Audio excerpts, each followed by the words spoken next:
Hello, everyone, and we're glad you can attend Attitude's weekly ADHD Experts webinar. We hope that everyone is staying safe and staying well. Just some housekeeping before we get started. If you've listened to one of our webinars before, you know we offer attendees a certificate of attendance. When the webinar ends, a post-event survey will pop up. It will list 3 questions about the quality of the webinar, followed by 3 questions titled Required for Certificate. If you would like a certificate of attendance emailed to you, you should answer those 3 questions. If you don't want a certificate, obviously don't bother answering them. So today's topic addresses why we are struggling so much, being so hard on ourselves while staying at home. When we were asked to stay at home 2 months ago or so, we thought that this might be a good opportunity to catch up on things, tackle decluttering projects, put in the spring flowers, get to papers in the back of the closet we were meaning to get to, but things haven't worked out that way. Getting through the day with all the stress and uncertainty is tough enough. I know we've received lots of email from readers saying that they feel so drained at the end of the day, and not because they've been plowing through their to-do list. It's just a general fatigue. So what can we do about the fatigue and feelings of listlessness? What's actually going on? Thankfully, we have Michelle Frang to help us navigate these challenges. Michelle is a licensed clinical psychologist specializing in providing diagnostic and treatment services to individuals with ADHD. She is co-author, along with fellow ADHD expert Psy.D, of the book A Radical Guide for Women with ADHD, Embrace Neurodiversity, Live Boldly, and Break Through Barriers. You can ask questions of Michelle during her presentation, and we will try to get to as many of them as we can after she finishes. If you want to download the slides of the webinar, click the drop-down menu labeled Event Resources on the bottom left of your screen. If you do not see the Event Resources tab, you need to refresh the page. That all being said, let's finally get to the webinar. Thanks for being here today, Michelle. We appreciate it. Thank you for having me, and thank you everyone for taking time out of your week to spend with me here. I've been talking a lot lately about this topic because I don't know about you, but I've been seeing a lot of messaging, a lot of posting about productivity. And it seemed very ironic to me that in the midst of a global pandemic, it seems like the productivity shaming has gotten even more out of control. And certainly this is something that women with ADHD, people with ADHD are not strangers to. But it does come with an added layer of pain for us. And in this time when everything is shutting down, it seems very odd to me that we're also experiencing this messaging around doubling down on productivity, on production and consumption, and finding our worth based in achievement, when it seems to me this is as good a time as any to start finding worth and value in ourselves in other ways, and to spend this time connecting more with ourselves and our families and coping as best we can. And certainly for some people that means baking sourdough or, taking up TRX. And that's great, write that novel, do it. If that's how you cope, if that's what lights you up. But it's important to remember that for a lot of people right now, surviving is actually more of the focus. And I'm going to talk about why that is on a physiological and psychological level in a minute.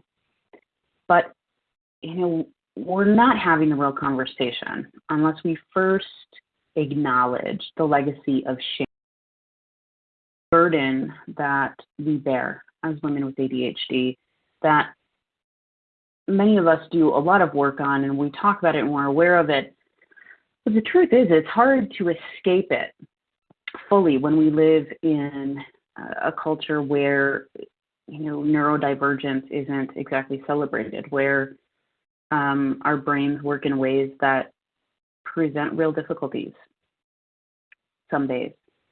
And so it's this burden that we bear, and one that, I don't know about you, but I find myself continually doing the work of untangling. And so I want to give you this reminder because I think it helps. This is a quote from mine and Sarah's book, Radical Guide for Women with ADHD.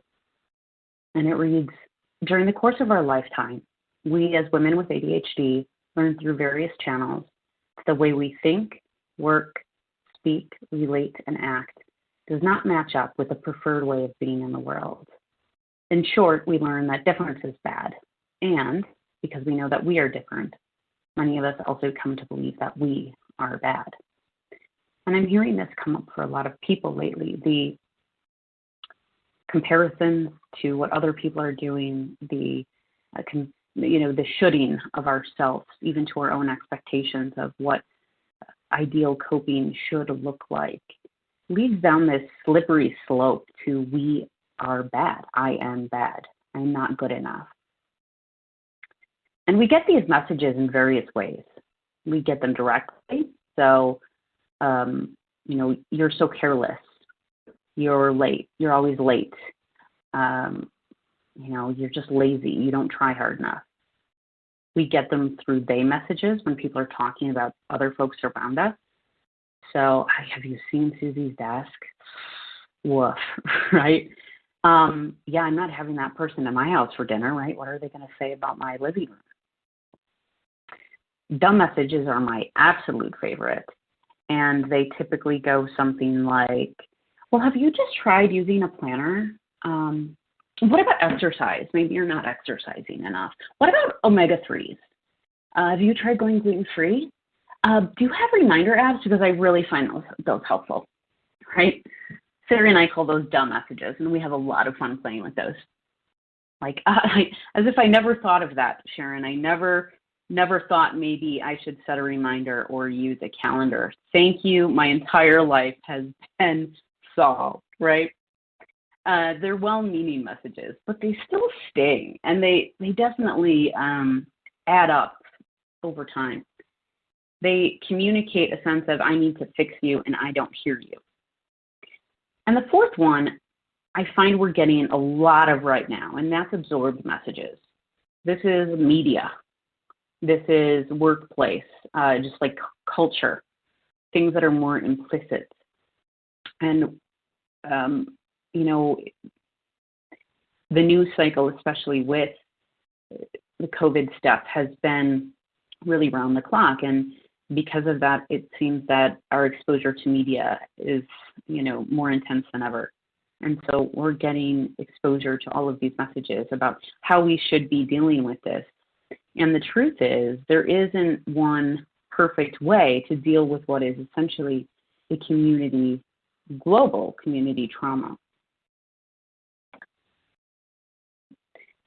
Before I get into talking about ADHD and the stress response and how that, has anything to do with COVID and all of the shoulds, I want to actually speak on a few key cultural and contextual considerations that they really underlie a lot of my work and what I talk about, but I really want to commit to start saying them out loud because I think they're validating and I think they're really important.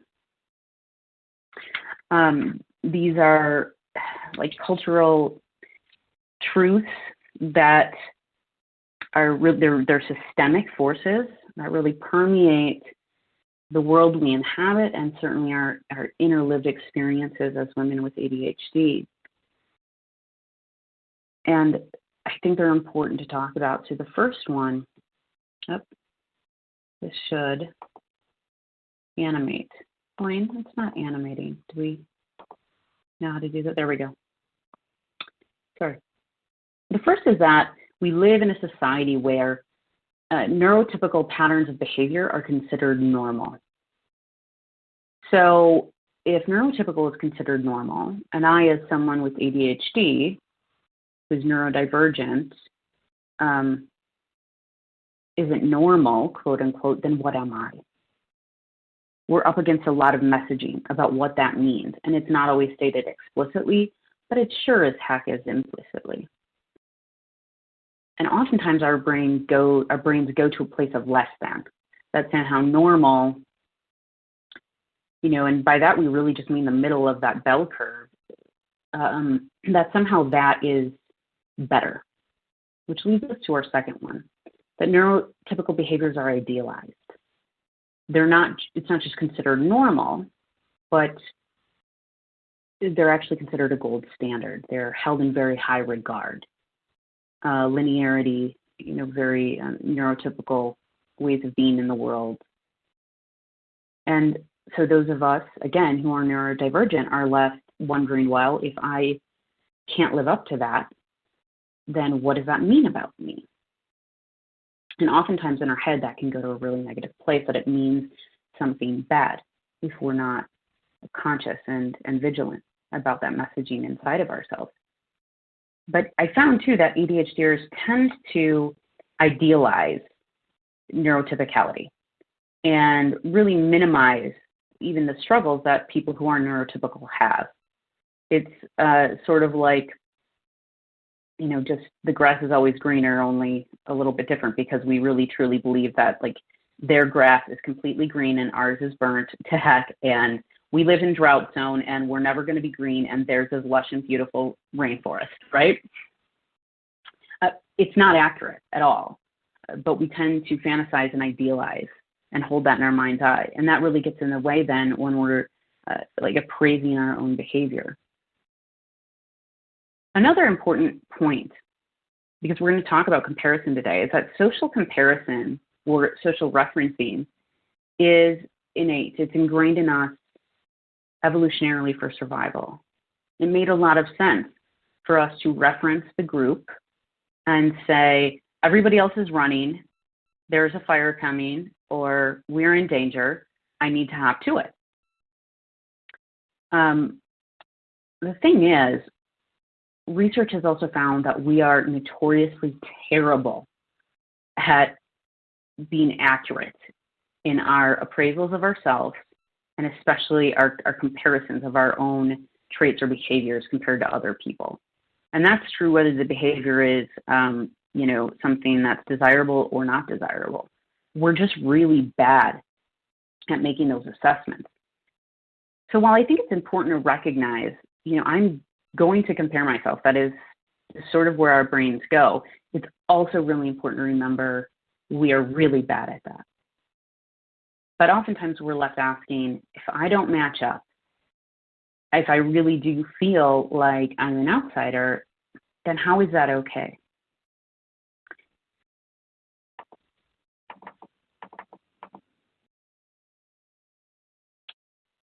In any cultural system or social group, minorities are expected to fit the mold, not the other way around. Minorities are expected to assimilate, to lose part of their identity in order to fit the mold. Can you imagine a world where people were trying harder to be neurodivergent, to act more like their ADHD friends? It's hard to even conceptualize, isn't it? Because the mold is so strong. And a lot of people with ADHD tend to ask themselves, I'm doing it as best I can. I'm trying really hard to fit this mold, and I still don't, right? Because they're judging themselves based on being able to pass for neurotypical. And then later on their journey, there tends to come the second level of questioning. What if I stop trying? What if I break out of the mold? What does that mean? But then we're stuck with this problem that ADHD symptoms really can impair functioning. It's important to be strengths-based, but it's also important to honor that this is a chronic brain-based condition that can really get in the way of having relationships, having a job, having financial success, getting through the day, if it's not diagnosed and managed well. So I often get some pushback when I talk about acceptance, because there's this fear, if I accept it, then am I letting go? Is that complacency? How can I accept something that actually impairs my functioning? And so anytime I talk about acceptance, I want to clarify, I'm not talking about complacency. It's really two tracks. Yes, we absolutely need to be working on the skills and strategies that support our brain-based differences. We'll talk about some of those today. But it's also important to lean into the acceptance piece, to educate ourselves. How does the ADHD brain work? What is unique about it? And since it's the brain I've got, how can I live with it? And the last consideration that is really important for me to speak on is that, you know, as the saying has been going around lately, we are in the same storm, but we are not in the same boat. That all of the challenges we talk about with ADHD are compounded for women with ADHD who are also women of color, who are LGBTQ, who have class differences or differently abled bodies.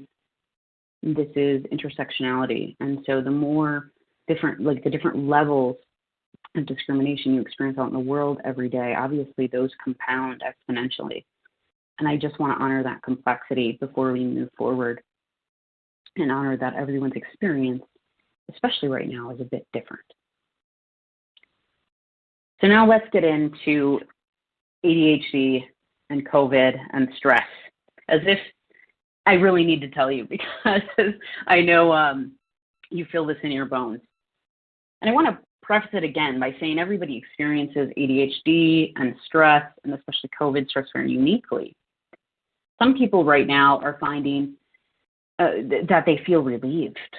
Some of the pressure is off, or they're finding themselves feeling activated by the anxiety.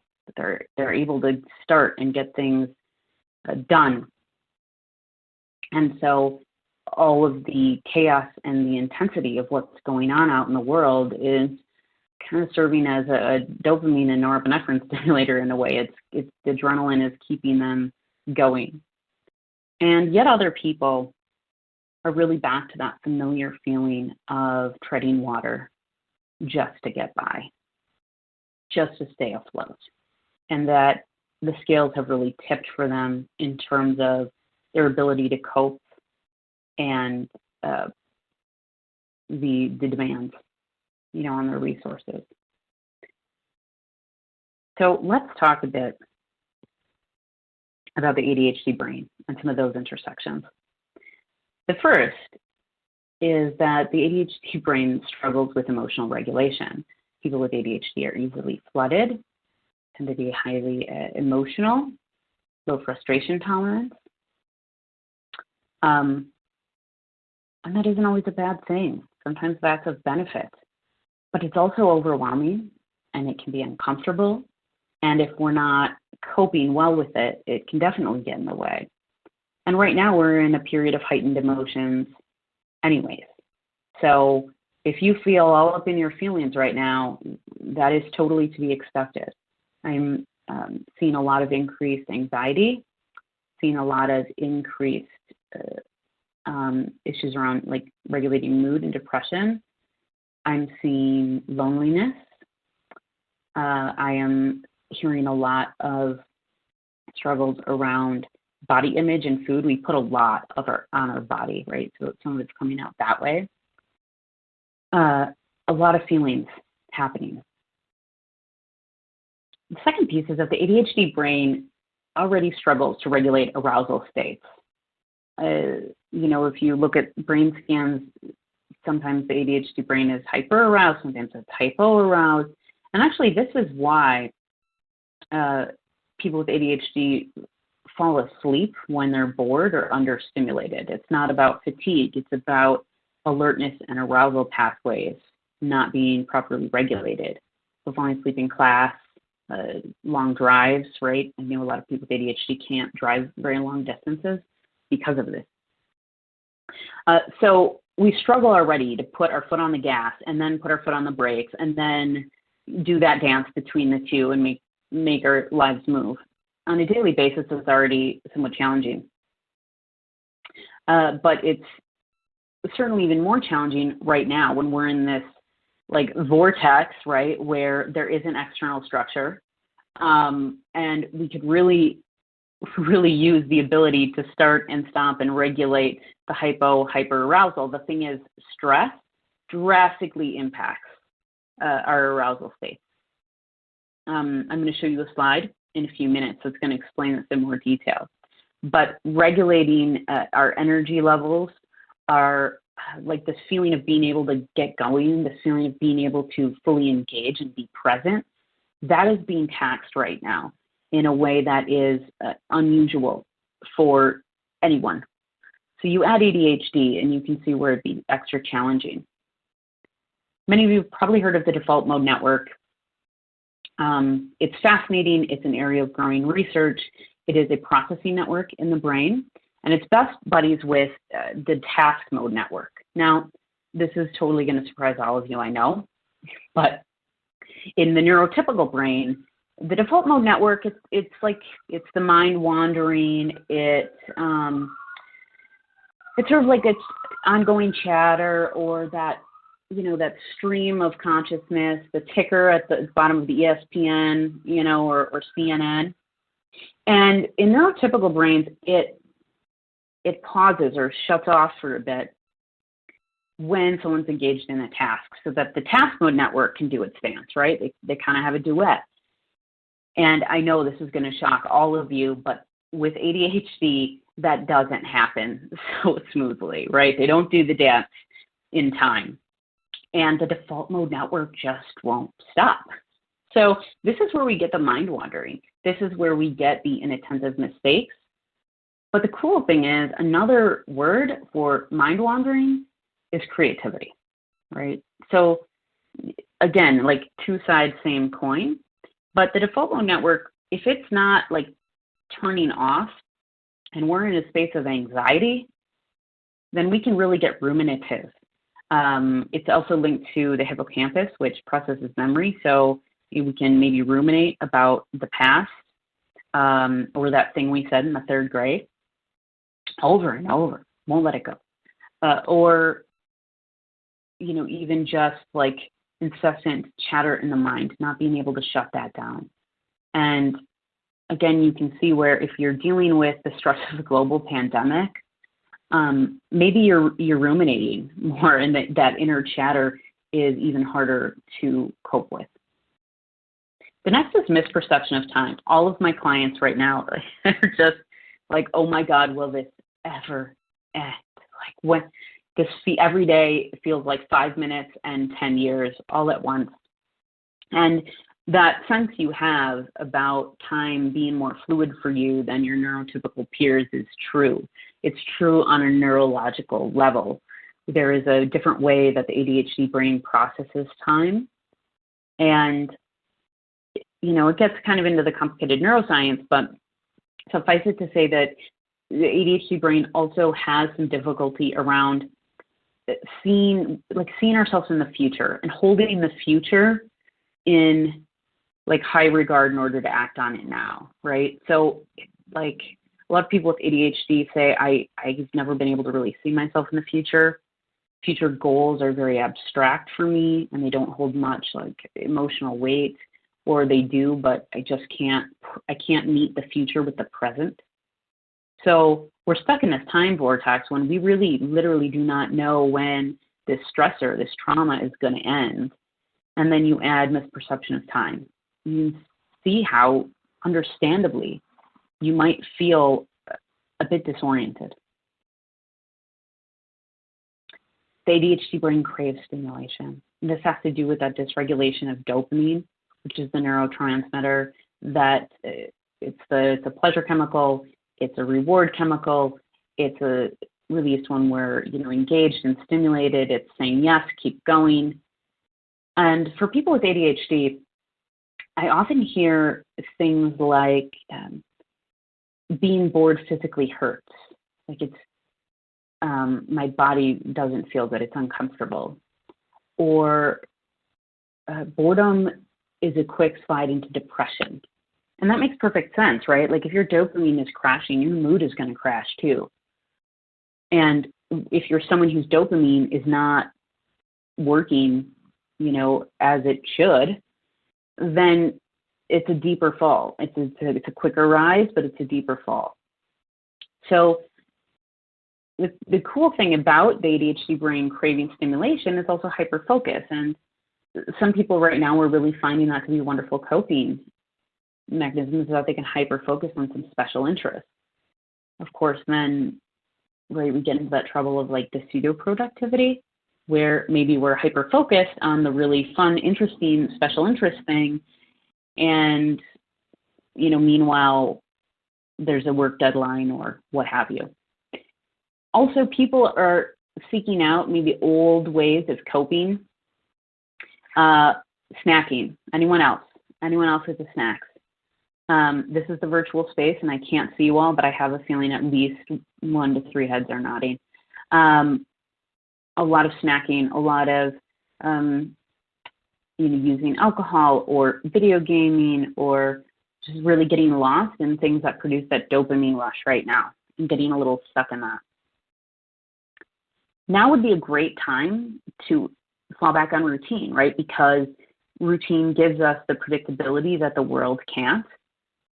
But if you have ADHD, you probably have a love-hate relationship with it, right? Routine just does not give that sense of satisfaction when you're doing it, but you also probably know it's really good for you. We're at home a lot. I don't know why I feel like I have more dishes now, but I think I have 10,000 more dishes. I don't know where they came from. I know I put them there. I don't know how they piled up, but I feel like there's more stuff. I didn't bring more stuff in, but I'm just more aware, right? I'm home all the time with all this stuff. And then distractibility. God bless you, parents, right now, trying to be teachers, especially if you're someone who has complex kiddos, right? High genetic predisposition there. So that's pretty likely. It's really, really, really hard to be in multiple places at once for anyone. But certainly for someone with ADHD working from home right now, distractions are all over the place. So it's important to give yourself some grace, to recognize that even folks who are neurotypical, for most of them are not at being productive in the same way that they were before. And that's okay.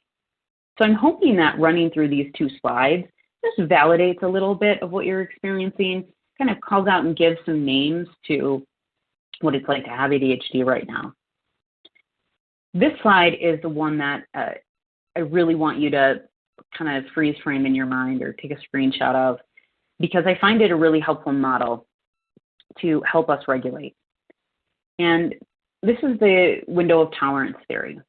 Some of you have maybe heard about stress responses in terms of the sympathetic nervous system and the parasympathetic nervous system. Some of you might have heard of something called polyvagal theory. This really incorporates both. So we'll start with the window of tolerance. And that is our safe and social place. That is the place where we can engage with the world. We feel like we're able to be ourselves. We can problem solve and be creative. We can be present. And what's happening here is that our sympathetic nervous system is not activated, but we're in what's called a ventral vagal state. The vagus nerve runs from the brainstem all the way into the gut. And there's like a down and an up pathway. And basically, like when it's overstimulated, we end up in fight or flight. When it's understimulated, still actually overstimulated, but we can't escape it, it goes into freeze, which looks like understimulation. But when it's just right, like Goldilocks, we're in that ventral vagal state. It might be helpful for you to think of a time when you were there, a time when you felt just kind of content and able to be engaged, just so you can know, what are the cues? What does that feel like for you in your body? Where were you? What helps you get to that space? Now, when we experience stress, we go into the zone of hyperarousal. The ADHD brain also, it really likes to live here because, 1, it's stimulated, and 2, we struggle to regulate, we often go into what's called amygdala overload. Our emotion mind literally just floods and the gates start closing. So this is fight or flight. This is when we're nervous, we're irritable, agitated, we're reactive. This is not a good time to problem solve that fight you keep having with your partner. Not a good time.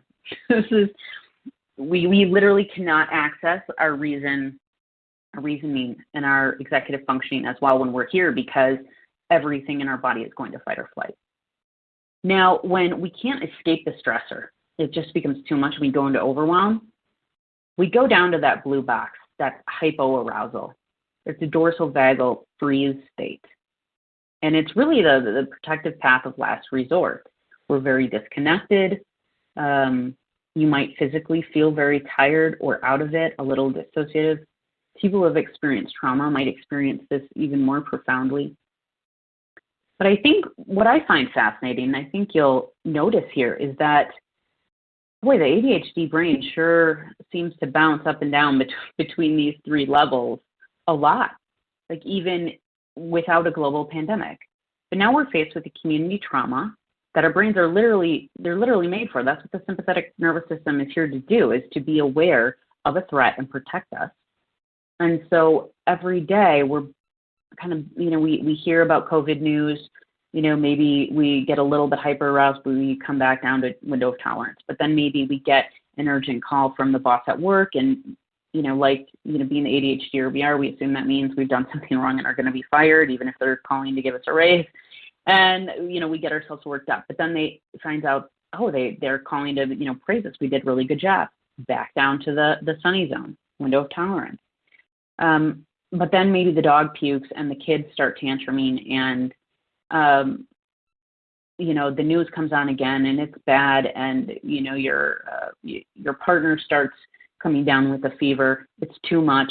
You freeze. You just sit down on the couch, you stare into space, and you just think, I can't. That's dorsal vagal shutdown. That is hypoarousal. So that's what's going on on a physiological level and being triggered right now, every day, for everybody. So it's no wonder no one right now is staying in this window of tolerance in this perfectly contained way. But how do we get back to it? How do we create that? So I want to give you some suggestions. And they're not necessarily in any order, and they are some ideas about how you might be able to cope, whether that's with COVID stress, whether that's with your ADHD needs, whether, that's with something else going on in your life. But I want to emphasize there is no perfect way to cope. And so it seems like right now coping with COVID stress in some ways has become this other, like, personal development project on everybody's list, so that we have to, make the gratitude list and go for a walk, and we have to, like all of the things. But then it just seems to me there's a lot of messaging around that has this attitude of another form of productivity. It's another rat race. It's another way to self-protect. And that doesn't feel very good to me. So know that there's no perfect way to cope, and please hold yourself with some compassion and validation. My husband said to me the other day, so he's mobilized with the military right now, and I told him, gosh, I just feel like there are a million, I'm just like that person on the bike at the halftime show with the plates. There's this woman that does a fabulous job at that I've seen. I think her name is Red Panda, and she's so good with all the plates and all the bowls, and like she keeps them all in the air. And I think I speak for most people with ADHD and a lot of women, when I say I feel like sometimes my job is just to keep all the plates in the air, and that if I don't keep them perfectly in the air, they will tumble and crash, and so bad will happen. And so I was talking to my husband about this, and he was like,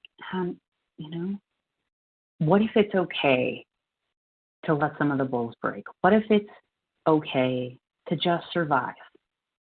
Just get by. And what if that's your goal? And I tell you, ever since then, it's been a lot easier, because I started to realize that even my idea of coping with what we're going through had become yet another rat race. And it wasn't actually in the service of self-care. right? So I shifted the perspective, and it's gotten a lot easier. And I hope that helps some of you or validates some of your experiences too. So while I said that there's no order, really there is kind of an order in that. Pausing is the first step. Mindfulness is not necessarily meditation. I love this definition by Tara Brach, who wrote the book called Radical Acceptance. And she said mindfulness is a pause. It's the space between stimulus and response. That's where choice lies.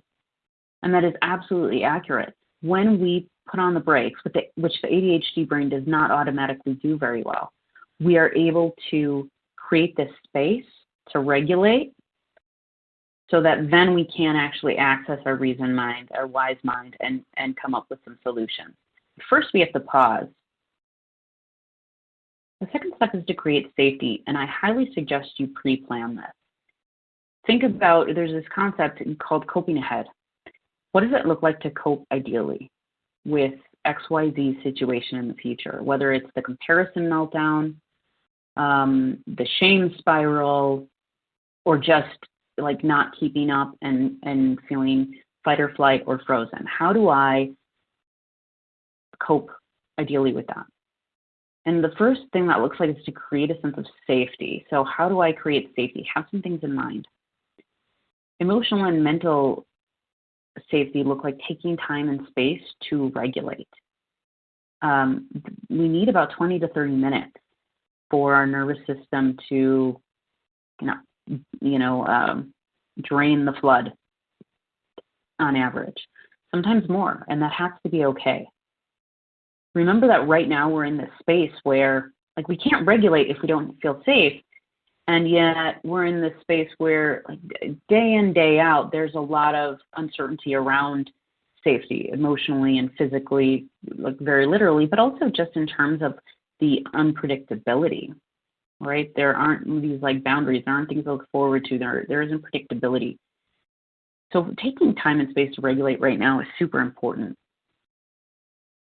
Environmental safety, of course, we're assuming here that you have physical safety. Environmental safety, by that I mean literally creating the space. And maybe that's making a timeout zone for yourself at home. Maybe that's setting boundaries around social media and news. Maybe it looks like, you get away from, the family, and you just, so you got to run an errand, and you drive and you sit in a park, at a park bench or a parking lot, and you people watch and you listen to a song and you journal or you cry it out or do whatever you have to do, but create the physical space. And then relational. Women in particular, there's some research on this tendency to become people pleasers when things get stressful, right? To keep the peace. There's a lot of socialization around that, even now. So it can be hard to set boundaries, but it's super, super important right now. And that might look like telling your kids, your partner, your roommates, hey, if I'm getting stressed, these are the things I'm going to do. That might mean that I go for a walk, and that doesn't mean I'm walking away from you, but I'm actually trying to help us by creating space for myself, for my emotion mind to chill out. The next is name it to tame it. ADHDers have a lot of feelings, and it's really important to understand that the goal is not to get rid of the feelings. The feelings are not bad. They're not right or wrong. I'm hearing lately a lot of I should feel this way, or I shouldn't feel this way. I shouldn't feel so anxious because, I'm so blessed. I have so much good going on for me. I shouldn't feel bad. There's no should when it comes to feelings. Feelings just are. And the more we're able to be with them, the more they move and shift. So you can work on this, increasing emotional awareness by increasing emotional identification. You can use apps, you can use emojis, but practice naming your feelings and then be the observer. Please don't judge what you're feeling. That just makes it so much worse. Here's just some basic ideas for you about some things you can do to regulate. Again, take a picture of this if you want. Maybe make your own list. All of these ideas here are based in mind-body practices and somatic experiencing, and they are all some tried and true ways to shift that stress response back into the window of tolerance. Because sometimes we don't even understand why we feel the way we feel, or sometimes our feelings are too big to move directly into this problem-solving space or work on our self-talk. There's a time for that, but it's not always at first. I'm finding, especially with the increased stress of COVID, it's helping a lot of folks to get back to the body. Take a cold shower, do a body scan. I recommend Insight Timer is a free app with tons of wonderful guided relaxations. Some are seated meditations, some are like 2-minute, body scans. Some are prayers, some are just secular and like more little mini lectures on self-care or whatever. It's great. Check that out. When you're doing deep breathing right now, the tendency when we do deep breathing is usually to take a big inhale. But actually, when we want to stimulate the vagus nerve, when we want to get into that kick in our parasympathetic and get back to that window of tolerance, we actually want to focus on the exhale. So do take a deep breath, but make your exhale as long as possible. 7 to 10 counts if you can. A lot of sensory stuff I found really helpful. Weighted blankets, walking barefoot outside, dancing. I mean, like, is anyone, like, TikTok right now? I'm just wondering, like, it makes so much sense to me why that feels so good for so many people to get involved with right now. I think I'm seeing more and more people doing the TikTok video dances. Don't worry, I will never do that to you. But it's no wonder, right? Because, like, it's all about dancing. It's not, there's no argument about anything. There's no news. There's just like silliness and dancing. So connect with pets, loved ones, nature, and seek positive stimulation. Hear a lot of how can I possibly do X, Y, Z, take that time to whatever, paint rocks or do that, the YouTube Zumba video or dance class. I can't do that because I have not yet gotten to the garage or the basement, or there are dishes in the sink, or whatever. But for ADHD in particular, it is essential that you are keeping up with your positive stimulation that keeps your dopamine flowing in better ways. Got a few more here, and then we're going to get into Q&A. What is the essence of the thing you think you want? This is excellent for when you find yourself in comparison mode, when you find yourself really struggling with the shoulds. Perhaps you're stuck in, I'm supposed to, I should be tidying up the house. I want this great minimalist space. I want to Marie Kondo everything. And that just really appeals to me. Okay, why? What is the experience underneath the tidy house that you want? Is it the tidy house, or is it clarity, peace and quiet, more space for yourself? What is the essence of the thing you think you want? Maybe that does mean getting a professional organizer, to give you some input, or straightening up a few things. But maybe you do that with an attitude of fun. Put on a song and make it a game. Or maybe the space you need just looks like going to your room, shutting the door, and taking a 10-minute nap in the middle of the day, or a half-hour nap in the middle of the day, giving yourself that permission. So how can you experience the essence of the thing you think you want in a way that's small, realistic, and true for you? You can also take a look at your values and have that guide your decisions. Shift the should to could, because could creates room for choice. When in doubt, start with what is the next right action. Slow it down. This is really helpful for people with ADHD because we tend to be so externally focused. Again, we tend to be thinking along the lines of, okay, what do I need to do to pass? What do I need to do so they approve of me? How can I be good enough today? And that might not be a conscious thought, but it's always there. Like, how do I live up to this standard, right? Back to my very first slide. It's always there. And the antidote to this is turning inwards. So we're living from the inside out.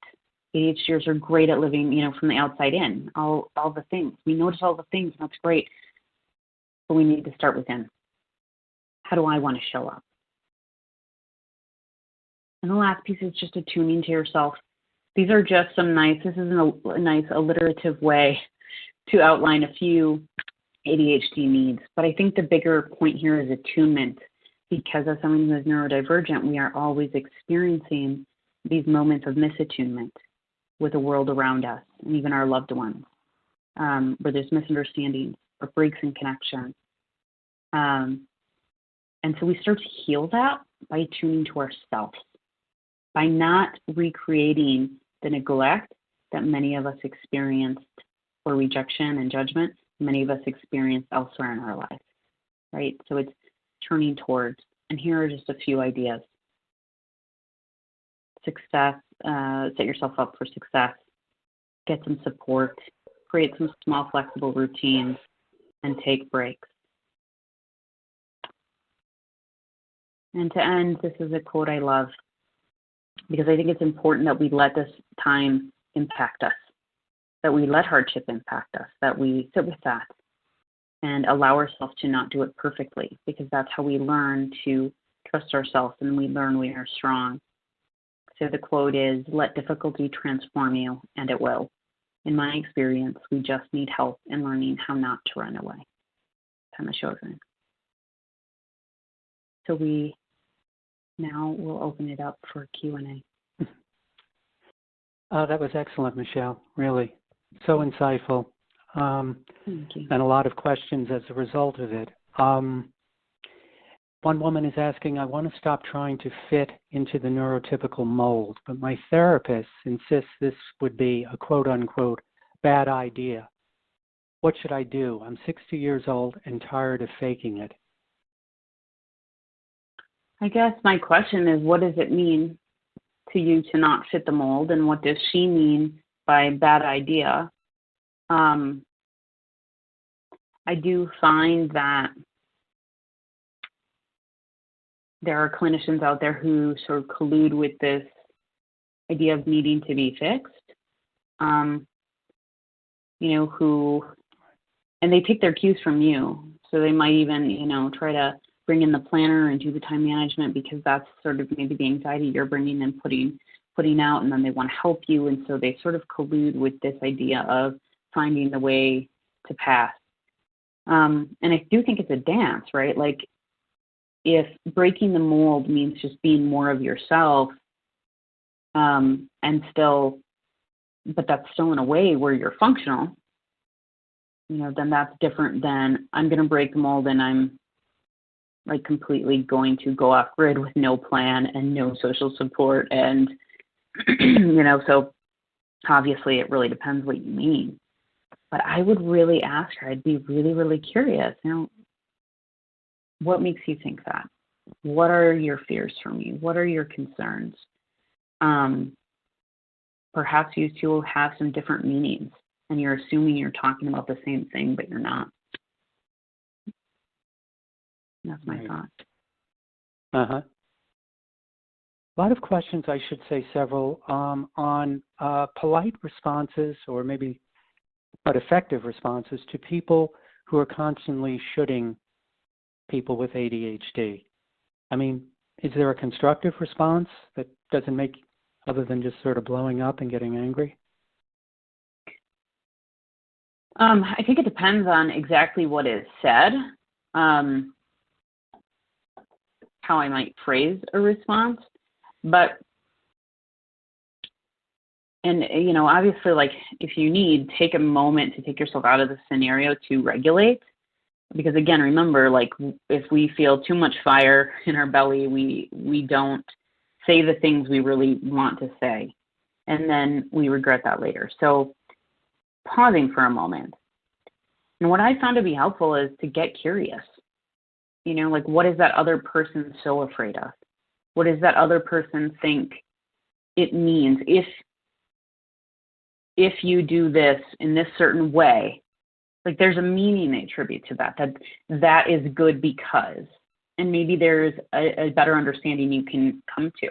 I've often found, like, even with myself, sometimes I have one thought in my mind, or actually more like, 100, but I don't always communicate all of the steps I took to get to the end action or choice, right? Like, I don't always verbalize that. And I might take this really roundabout way of getting to where I'm going with a decision or something. And so I found it helpful to say to people, okay, well, here's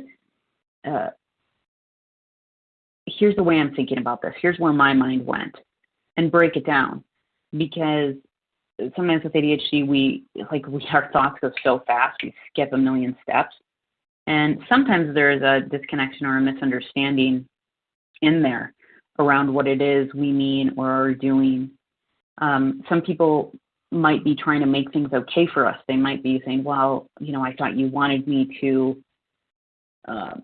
be an accountability partner. It's important that we tell people how to attune to us, what we need, what support looks like, and not just assume that they know. So get underneath what the should means and what are they trying to get at the should. Are they trying to be supportive? Are they trying to, hold you accountable? Do you just have different worldviews? There's a lot that could be going on there, but when you bring them into conversation around the underlying meaning, and then you explain your reasoning, your needs, and your boundaries, you might be able to find some wiggle room in there. Mm-hmm. But ultimately, if someone's really just doesn't give you room to have differences, that's not, at the end of the day, that's not a healthy relationship. Healthy relationships make room for difference. They make room for challenges and needs and disagreements. So I know a lot of people with ADHD often find themselves sort of stuck in these toxic scenarios, maybe because someone seems to have it so together, so they seem like, they'd be a good partner or friend, but then that person maybe kind of takes a little bit advantage of some vulnerability, and then so there's a lot going on there. It also urges you to make sure that you're setting your boundaries. Right. This woman began menopause at the beginning of this year, and now she's contending with menopause, ADHD, and the pandemic. She's wondering, trying to make her way through this. Any thoughts about menopause and the ADHD brain? What a year. What a year for you, that's nice.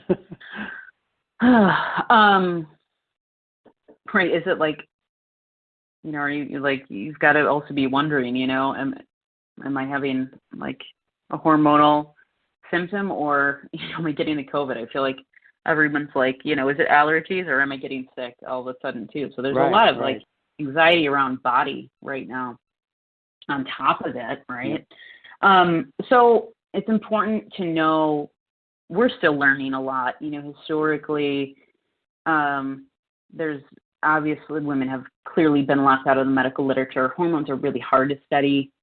That doesn't make it okay that, they haven't done more. They're working on it. But what we do know is that dopamine and estrogen are linked. And so estrogen upregulates dopamine. So when we have drops in estrogen, we have drops in dopamine. And so that's why every woman has like the menopause brain, kind of the brain fog. Every woman has some loss of that. But certainly if you're someone with ADHD who is already like working at, 50% of 100, your drop takes you below zero. So normalizing that, talking to your physicians, seeing if you can get them to connect and consult. I think giving yourself just a lot of grace and a lot of space to explore what it looks like for you to live well in this new body, in this new time, and set a lot of boundaries around a need to maybe slow down and go inward and figure it out. Because what one woman needs is different than the other. You often need to maybe like re-up all of your strategies because what worked before might not work now. So that might look like getting a coach or a therapist and like redesigning your coping skills box, basically. What's your toolbox look like now? Understanding it's going to be different is key. Right. Another woman has, how do I break out of dorsal vagal shutdown? It can be so bad that I freak out and literally fall asleep from the stress. Yeah. So any of those, like on the page that had regulate on the slide, I think you can get copies of the slide, right, Wayne? Yes, I can download the slide, yes. Okay, good. So on that page, there were several things that will help. It can be easier to know what to do when you're in fight or flight because it's like, okay, we're often, like from a young age, we're really told how to do that, how to, take 5 and, take a time out, like calm down. But when we need to actually like sort of go the opposite way and rev up a bit, create more energy, it's hard to know how to do that. Oftentimes it does look like doing some of those grounding exercises where you get back in your body, where you create a feeling of safety, being present, right? So like where's the space you can go to where you feel you can, be in the present moment, use sensory exercises to help like be in the moment. I really like, name 5 things you can see, 4 things you can hear, 3 things you can touch, 2 things you can smell, 1 thing you can taste. Maybe make a cup of tea and do that. Take a cold shower. Things like swaying in place or just like kind of doing like getting the wiggles out. I don't know if you've seen those like kid yoga shows, stuff like that. But play around with it. Be curious. Like be curious about your body. Be, an observer. It will let you know. Try a bunch of stuff and see what works. There's no right answer. It's what works for you. Right. This one, I hope it's not too large because we only have a question because we only have a couple minutes left.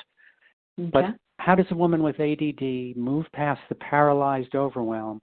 She's feeling literally stuck in the bedroom during these stay-at-home days, while now watching all the productivity around me.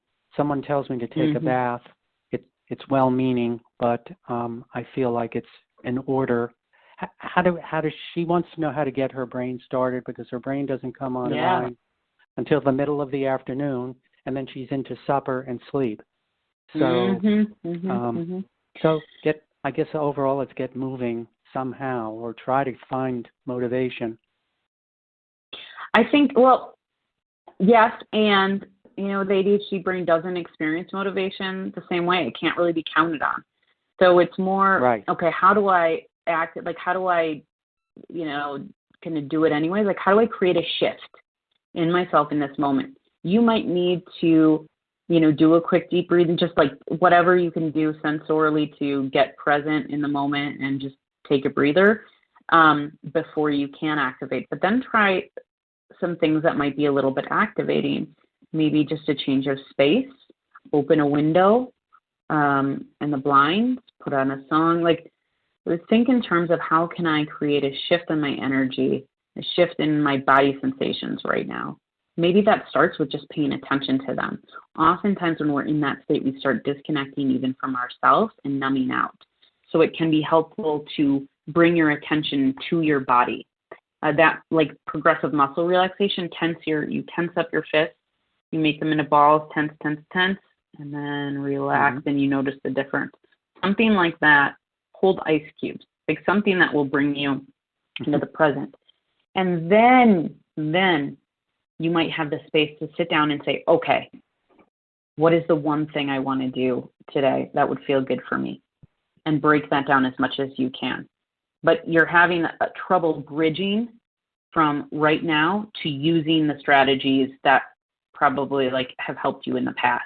So you got to create a bridge to be able to say, okay, now from what I know of all the skills and strategies that help ADHD, which is going to help me right now.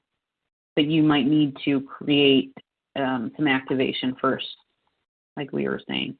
But I also acknowledge that it's just going to look different. And when you give yourself permission for it not to be ideal or perfect, I found that also creates more space for it to be good. Yeah. Yeah, that makes sense. Yes, I like that strategy. Well, I think the hour is up, Michelle. It was excellent. All right. Really excellent. Good. And I hope this was helpful. I think it was based on the comments I'm seeing here. So good. Thanks for being here and sharing your expertise. I really appreciate it. You're very welcome. Okay. All right, everyone. Stay well. And thanks for the attendees for listening in. Please join us on May 19th when Mark Walrach and Joseph Hagen will talk about understanding the new ADHD guidelines for diagnosing and treating children. Thanks, everybody, for being here, and have a great day. Bye-bye.